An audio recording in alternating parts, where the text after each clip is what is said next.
ভারত ও পাকিস্তানের সঙ্গে সম্পর্ক অপরিবর্তিত রয়েছে বলে জানিয়েছেন মার্কিন পররাষ্ট্র দপ্তরের মুখপাত্র ট্যামি ব্রুস। স্থানীয় সময় মঙ্গলবার পররাষ্ট্র দপ্তরের ব্রিফিংয়ে তিনি একথা বলেন। বুধবার জিও নিউজের এক প্রতিবেদনে একথা জানানো হয়েছে।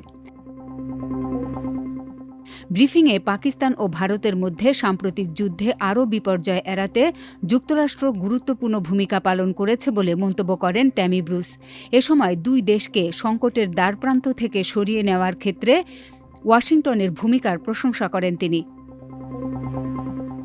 তিনি বলেন, যুক্তরাষ্ট্র মধ্যস্থতা না করলে পরিস্থিতি ভয়াবহ হতে পারত। বলেন, ভারত পাকিস্তান উত্তেজনা নিয়ে president Donald Trump, vice president ও পররাষ্ট্রমন্ত্রী বেশ উদ্বিগ্ন ছিলেন এবং পরিস্থিতি নিয়ন্ত্রণে তাৎক্ষণিক পদক্ষেপ নেন। তিনি বলেন, সম্ভাব্য বিপর্যয় বন্ধে যুক্তরাষ্ট্রের সফলতা অবশ্যই গর্বের।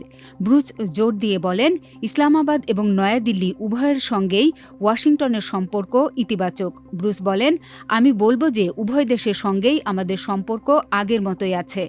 মার্কিন কূটনীতিকরা উভয় দেশের প্রতি প্রতিশ্রুতিবদ্ধ। গত ২ মাসের মধ্যে দ্বিতীয়বারের মতো যুক্তরাষ্ট্র সফর করেছেন পাকিস্তানের সেনাপ্রধান আসিম মুনির। সফরকালে ফ্লোরিডায় এক নৈশভোজ অনুষ্ঠানে ভারতের বিরুদ্ধে পরমাণু যুদ্ধের হুমকি দেন পাকিস্তানের সেনাপ্রধান আসিম মুনির। পরে এই হুমকির তীব্র নিন্দা জানায় ভারত।